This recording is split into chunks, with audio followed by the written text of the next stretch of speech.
Boa tarde, vamos lá continuar nossa leitura. Eu estou ficando satisfeito com isso aqui porque é um incentivo a mais de continuar na minha disciplina, no crescimento pessoal e na reflexão a respeito das coisas que são do céu.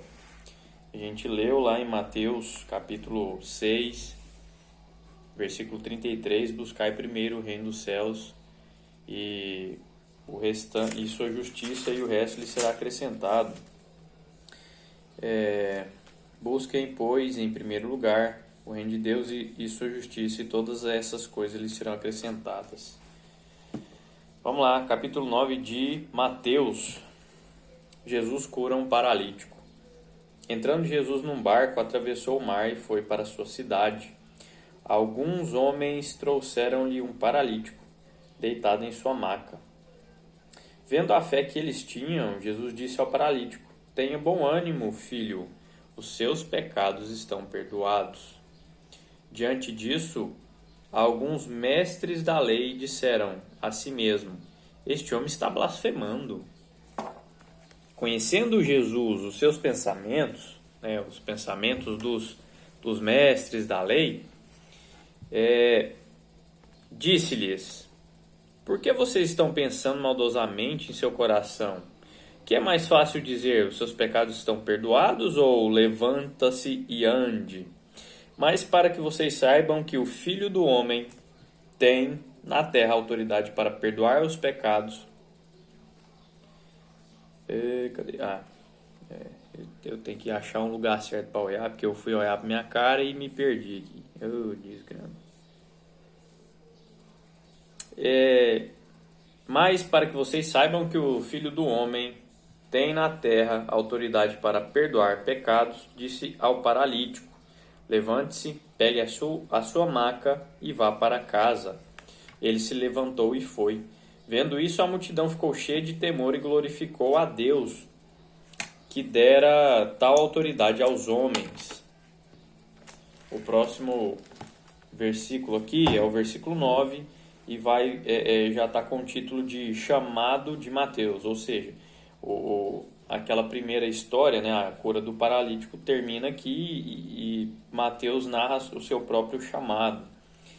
Mateus, sentado na coletoria, Mateus era um publicano, Era um cara que coletava impostos para o Império Romano de toda a população que ali vivia. Saindo, Jesus viu um homem chamado Mateus, sentado na coletoria, e disse-lhe: siga-me. Siga-me. Mateus levantou-se e o seguiu. Estando Jesus em casa, foram comer com ele e seus discípulos muitos publicanos e pecadores. Afinal, Mateus era um publicano e considerado inimigo, do povo, porque era cobrador de impostos. Capaz que os impostos não eram tão... imposto já é imposto, Imposto. Capaz que os impostos que a gente paga atualmente ainda são brandos comparado àquela época. Não que eu concorde com os de atualmente, mas vamos lá. Vendo isso, os fariseus perguntaram aos discípulos dele de Cristo, no caso, por que o mestre de vocês come com publicanos e pecadores? Eu sempre imagino os fariseus fazendo cara de cocô, assim, por que que... Porque, povo nojento, Ser humano, misericórdia. Só Jesus para aguentar a gente mesmo. Tem dó. Ouvindo isso, Jesus disse: não são os que têm saúde que precisam de médico, mas sim os doentes. Vão aprender o que significa isto: desejo misericórdia, não sacrifícios. Pois eu não vim chamar justos, mas pecadores. Aqui, Cristo está, claro, fazendo uma crítica, porque não existe um justo sequer, Isso aqui é o que Cristo está falando, é o seguinte: cara, eu estou aqui para os que reconhecem que são merecedores de condenação, mas que querem graça. Eu estou aqui para chamar aqueles que entendem sua necessidade de redenção. aqueles que se acham justos não precisam de mim e, né, lidarão com a justiça divina por si só, sem um advogado, do qual é Cristo, né? Então vamos lá. Pois não vim chamar justos, mas pecadores. Agora, provavelmente, então os discípulos... Peraí, versículo 14, vamos entender. Então os discípulos de João vieram e perguntaram-lhe: por que nós e os fariseus jejuamos, mas os teus discípulos não? Então, não tem uma noção de ordem cronológica, se tinha terminado aquela situação, mas aqui já fala que os discípulos de João estava preso, né? João foi preso e Jesus começou a pregar e começou o ministério dele de fato. Corrijam-me se eu estiver errado, por favor. Então, os discípulos de João Batista, né, que inclusive primo de Jesus, seis meses, acho que é 6 meses mais velho do que ele, chegaram em Jesus e perguntou por que era necessário que os discípulos de João jejuassem e os fariseus também jejuavam, ou seja, parecendo comparando justiça, né? Uai, Jesus, se o Senhor é o Cristo, por que parece que nós somos mais justos que os seus discípulos, né? Sei lá, foi o que passou na minha mente aqui agora. Jesus respondeu: como podem os convidados do noivo ficar de luto enquanto o noivo está com eles? Virão dias quando o noivo lhes será tirado, então jejuarão. Ninguém põe, aí aqui já é... O versículo 16 Jesus conta uma parábola, aquela parábola do remendo e do vinho novo, e provavelmente ele está falando sobre esse assunto ainda, sobre jejuar, né? Ninguém põe remendo de pano novo em roupa velha, pois o remendo forçará a roupa, tornando pior o rasgo. Nem se põe vinho novo em vasilha de couro velha. Se o fizer, a vasilha arrebentará, e o vinho se derramará, e a vasilha se estragará. Ao contrário, põe-se vinho novo em vasilha de couro nova, e ambos se conservarão. E ambos se conservam. O que eu entendo, cara? Jesus estava começando o ministério dele ali, não estou falando que ele era inexperiente, porque Jesus foi na terra que o próprio Cristo, ele é o Deus, né? Ele é o próprio Deus. Então, eu entendo que Jesus tinha um modo gradual de fazer as pessoas chegarem ao entendimento, né? Afinal, Pedro, depois de 3 anos com Cristo, ainda negou ele, Judas o traiu. Mas o que eu quero trazer aqui? Os discípulos de João já andavam com ele há algum tempo, provavelmente. Porque João já era doidão daquele jeito, já tinha um tempo, né? João é intitulado A Voz que Clama no Deserto. Eu não lembro se a gente já leu isso aqui, acredito que está um pouco mais para frente. João Batista foi o cara que preparou o caminho para que Cristo, Jesus, chegasse e começasse a pregar o Evangelho, e ter a missão dele aqui na terra, que foi morrer na cruz, ressuscitar e nos dar a salvação. Mas por que eu estou falando isso? Porque os discípulos de João chegaram aqui com uma certa noção maior de disciplinas espirituais, como o jejum, né? Se eu chegar para uma pessoa que nem cristã, que não tem, como é que fala, não tem similaridade, não, que não tem afeto assim com a Bíblia, e eu falar, não, cara, você tem que ler 1 hora de Bíblia por dia. Pô, mano, tá ligado? É colocar remendo novo numa roupa velha. É interessante que se troque a roupa, né? É a mesma coisa de pegar o vinho novo, que é ácido, né? A gente conhece bem essa explicação. Você pega o vinho novo, coloca na vasilha velha, vai rasgar. A vasilha velha somos nós, o velho homem. A roupa velha, né, é a mentalidade antiga. Se você chega com uma coisa nova que vai realmente reformar, uma coisa boa, né? O vinho velho dizem que é melhor, né? Eu não sei provar, não sei distinguir. Mas enfim, se você chega com uma coisa nova, para uma mentalidade velha, vai chocar a ponto de se perderem os dois. Porque tanto na roupa como no vinho e na vasilha, Jesus falou aqui, ó, se tornará pior o rasgo. E na segunda situação, do contrário, cadê? Se o fizer, a vasilha arrebentará e o vinho se derramará, estragará. Ao contrário, é isso mesmo. Fala que perderá tanto o vinho novo como a vasilha velha, né? Se você fizer essa junção errada. Então, eu entendo que Cristo, como o engenheiro, o projetor da mentalidade humana, do corpo humano, das emoções, das reações químicas que acontecem aqui, né? Jesus já sabia a maneira certa de introduzir uma mentalidade diferente. Falava ainda ele, isso aqui é legal, falava ainda ele porque dá uma noção de tempo, né? Falava ainda, quando um dos dirigentes da sinagoga chegou. Ajoelhou-se diante dele e disse: Minha filha acaba de morrer. Vem, impõe a tua mão sobre ela e ela viverá. Jesus levantou-se e foi com ele, e os discípulos, e também os seus discípulos.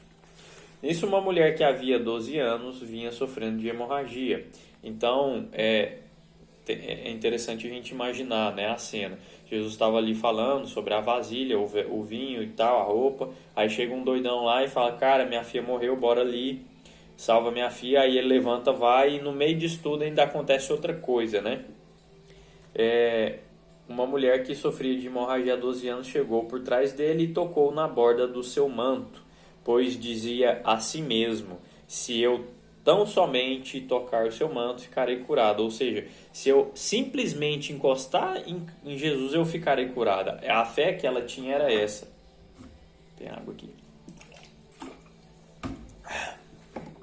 Voltando-se, Jesus estava indo, sentiu poder saindo dele, né, que vai falar aqui.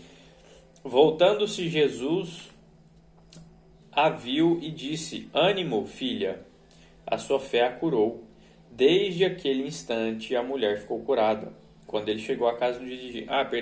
Aqui não fala que Jesus sentiu o poder saindo dele, porque fala, se não me engano, é em Lucas ou Marcos, não sei. Depois a gente vê isso aí. Daqui uns 5 meses a gente chega lá.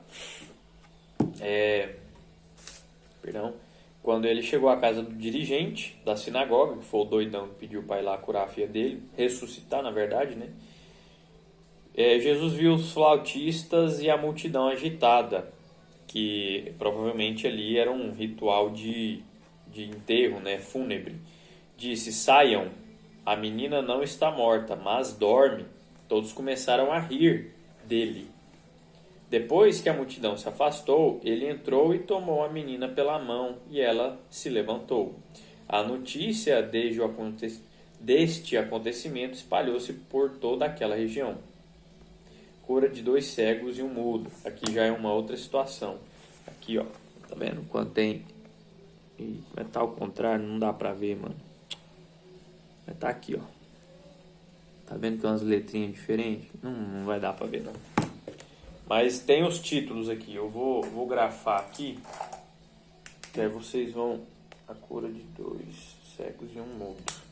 Aqui, ó.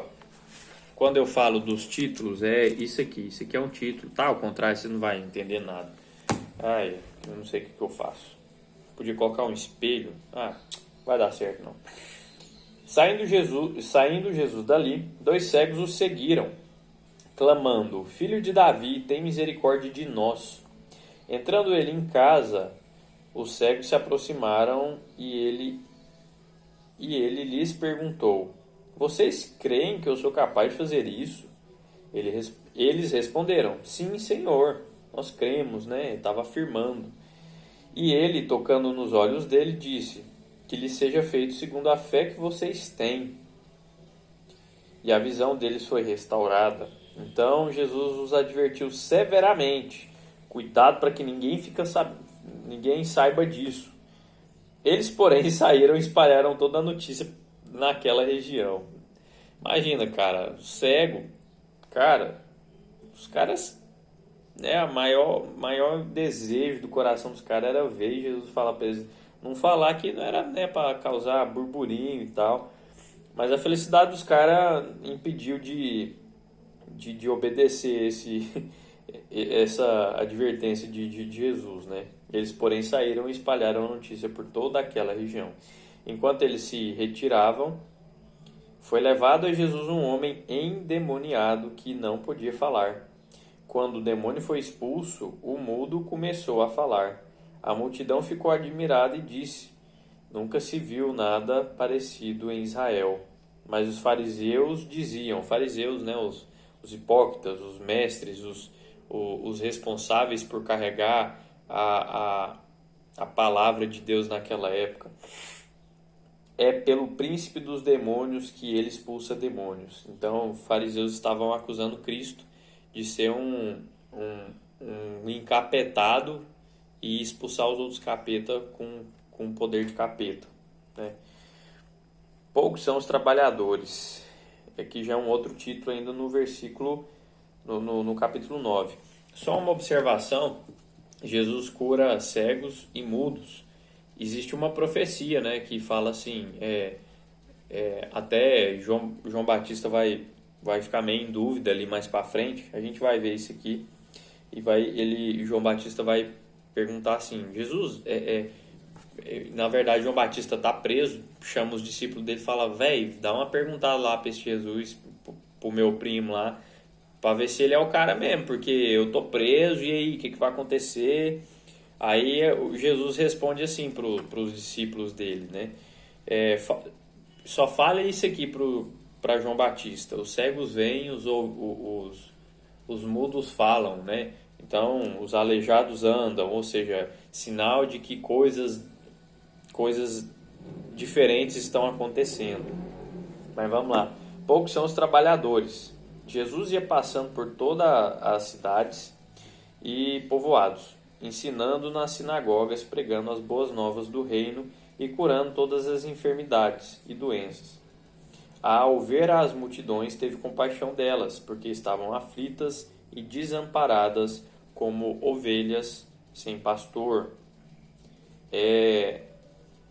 Hoje, atualmente, eu particularmente, até a época da minha conversão, eu sempre tive muito preconceito com essas duas palavras, como ovelha sem pastor, né?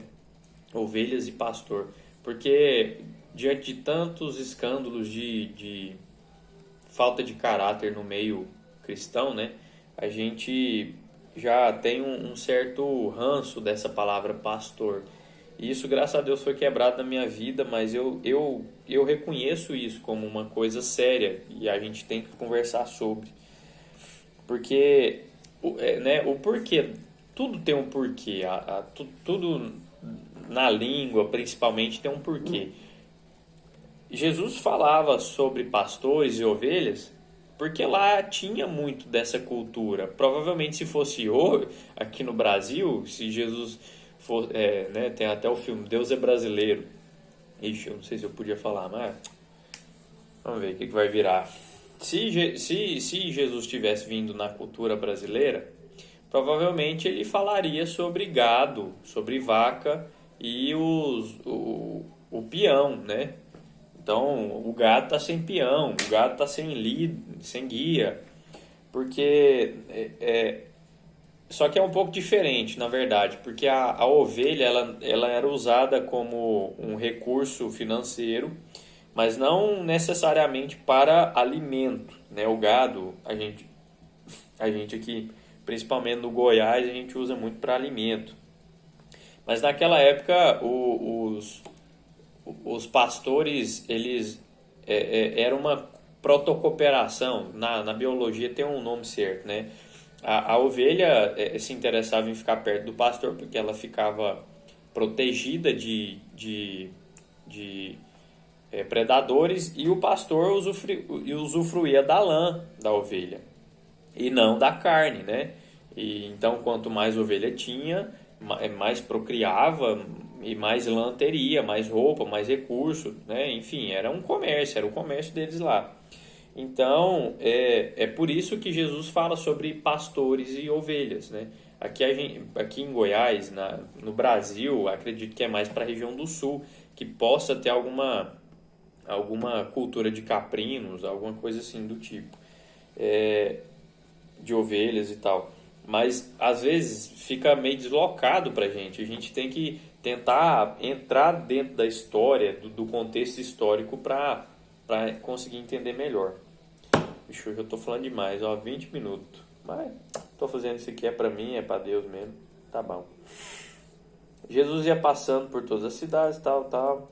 Então, aí, por isso que eu tava falando disso, né?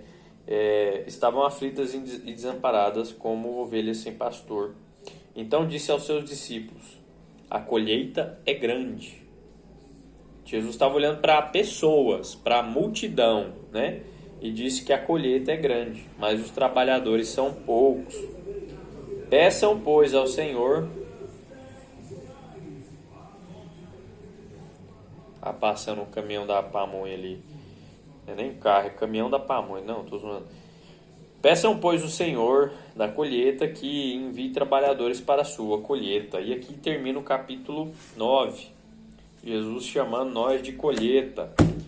Porque vai chegar uma hora da ceifa, seremos ceifados. Se você não chegar tipo assim, cada um pode ser ceifado em dias diferentes ou todo mundo de uma vez, né? É o que a gente fala sobre o arrebatamento, sobre a segunda volta de Cristo. Mas às vezes você pode ser um grãozinho aí que pode ser ceifado antes, e a gente tem que encarar isso. Eu encaro com muita naturalidade, porque eu já entendo no meu coração que a minha vida ela é de Cristo e Ele tomará para si a hora que quiser. Amém? Eu espero que você tenha essa paz que habita em mim, a paz que excede o entendimento humano. Deus te abençoe e tenha uma boa tarde.